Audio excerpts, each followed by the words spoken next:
आज पनवेल महानगरपालिकेच्या वतीने लोकशाहीर स्वर्गीय अण्णाभाऊ साठे यांची 1 ऑगस्ट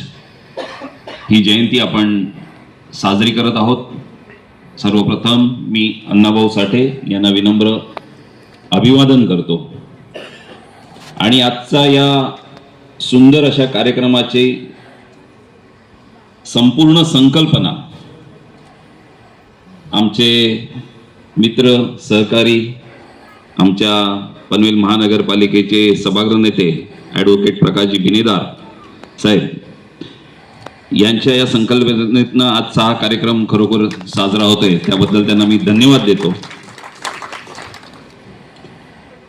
आज या मंचावर उपस्थित सभागृह नेते ॲडव्होकेट प्रकाशजी बिनेदार साहेब, आमचे सहकारी मित्र आमचे ज्येष्ठ नगरसेवक ॲडव्होकेट भुजबळ साहेब, मनोजी भुजबळ साहेब या इथे उपस्थित, आमचे सहकारी नगरसेवक अजयजी भैरा या इथे, आमच्या सहकारी नगरसेविका भगिनी प्रीतीताई जॉर्ज म्हात्रे या इथे उपस्थित, आमचे अतिरिक्त आयुक्त सन्माननीय मेघमाळे साहेब या इथे, आमचे उपायुक्त आस्थापनेचे उपायुक्त माननीय कैलास गावडे साहेब या इथे, ज्यांनी पनवेल नगरपालिकेत अतिशय मुख्याधिकारी म्हणून उल्लेखनीय काम केलेले आमचे सुदाम दुपे साहेब, आणि आज या कार्यक्रमाच्या निमित्ताने अण्णाभाऊ साठे यांच्या विचारांवर प्रेम करणारे आपण जमलेले सर्व बंधू भगिनी आणि विद्यार्थी मित्र, खरोखरच आज अण्णाभाऊ साठे यांची जयंती म्हणजे त्यांनी जे समाजामध्ये विचार मांडले त्या विचारांचा जागर करण्याचा आजचा हा महत्त्वाचा असा दिवस आहे। कारण समाजाच्या उन्नतीसाठी त्यांनी अथक असे परिश्रम केले आणि त्यांनी जे केलेलं परिश्रम असतील, त्यांनी मांडलेला जो समाज हिताचा विचार असेल, तो पिढ्यानपिढ्या पुढच्या पिढीसाठी म्हणजे आपल्या पिढीकडून पुढच्या पिढीसाठी जाण्यासाठी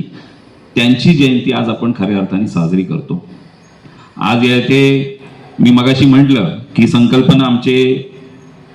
ॲडव्होकेट प्रकाश बिनेदार साहेब यांनी आमचे आमदार प्रशांत ठाकूर साहेब यांचे मार्गदर्शन घेतलं। अगदी थोड्याच काळामध्ये त्यांनी होकार कळवला, बिनेदार साहेबांनी परवाच मला वाटतं ही संकल्पना मांडली आणि आम्ही सर्वांनी ती उचलून धरली। कारण खरोखरच जसं आधीच्या वक्त्यांनी सांगितलं की पुढच्या वेळेला ह्या कार्यक्रमाला इथे निश्चितच युवा वर्गाची गर्दी जास्त असेल आणि मी निश्चितच सांगतो की असे कार्यक्रम समाज हितासाठी हे वारंवार व्हायला पाहिजेत। कारण अण्णाभाऊ साठे यांनी त्यांच्या अल्प अशा जीवन काळामध्ये म्हणजे त्यांचा जीवनपट बघितला तर त्यांच्या काळामध्ये स्वातंत्र्य युद्ध लढलं गेलं, आपल्याला स्वातंत्र्य मिळाल्यानंतर कामगार चळवळ उभी राहिली, कामगार चळवळीनंतर संयुक्त महाराष्ट्राची चळवळ उभी राहिली आणि अशा वेळेला मी म्हणतो ना, जसं ॲडव्होकेट प्रकाश बिनेदार साहेब यांनी सांगितलं की 1.5 दिवसाचं शिक्षण, शैक्षणिक शिक्षण फक्त 1.5 दिवसाचं, आणि तरीही 27 भाषांमधनं साहित्य निर्माण करणं, आपल्या शाहिरीमधनं समाजाला प्रेरणा देण्याचं काम त्यांच्या हातून घडलं। अशा व्यक्ती ह्या जन्माला येत नसतात, तर नियती अशा व्यक्ती किंवा अशी रत्न ही जन्माला घालत असते समाज हितासाठी। आज त्यांनी शोषितांसाठी काम केलेलं आहे, त्यांनी वंचितांसाठी काम केलेलं आहे। आजचा काळ हा जरी माझ्या आधीच्या वक्त्यांनी मांडला की आत्ताचा काळ हा वेगळा आहे, आत्ताच्या पिढीला बऱ्यापैकी मार्गदर्शन, शासनाची मदत, या सगळ्या गोष्टी, सामाजिक संघटनांची मदत ही होत असते, परंतु अण्णाभाऊ साठे यांनी जगलेला जो काळ आहे त्यावेळेला खरोखरच शोषित वंचित या समाजाची अवस्था अतिशय बिकट होती आणि अतिशय अशा बिकट परिस्थितीमध्ये त्यांनी समाजाला दिशा देण्याचं काम केलं, शोषितांसाठी वंचितांसाठी काम केलं, त्यांना प्रेरणा देण्याचं काम केलं, त्यांच्या शिक्षणाच्या शैक्षणिक उन्नतीसाठी काम केलं आणि त्यांचा हा विचार हा निश्चितच आज इतक्या वर्षानंतर सुद्धा आपल्याला प्रेरणादायी असा आहे। ॲडव्होकेट प्रकाश बिनेदार साहेब असतील, त्यांनी मांडलेलाच आहे की आज त्यांच्या संकल्पनेतनं हा पनवेल महानगरपालिकेच्या वतीने पनवेलमध्ये साकारणारा हा पहिला कार्यक्रम आहे, पण मी निश्चितच एक कार्यकर्ता म्हणून ग्वाही देतो की आजचा हा कार्यक्रम सुरू झालेला आहे तो तळायात पनवेल महानगरपालिकेकडनं निश्चितच साजरा केला जाईल आणि पुढे त्यांच्या या विचारांचा जागर हा अतिशय चांगल्या पद्धतीने आज सुद्धा आमचे उपायुक्तांनी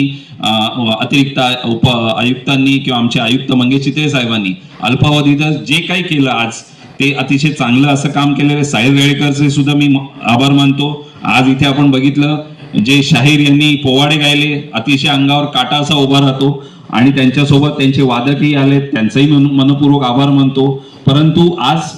अण्णाभाऊ साठे यांच्या जीवनपटावरील जो देखावा ज्या कलाकारांनी इथे जिवंत देखावा सादर केला त्यांचेही मनपूर्वक आभार मानतो आणि खरोखरच पुन्हा एकदा अण्णाभाऊ साठे यांना विनम्र अभिवादन करून थांबतो. जय हिंद, जय महाराष्ट्र, जय भीम.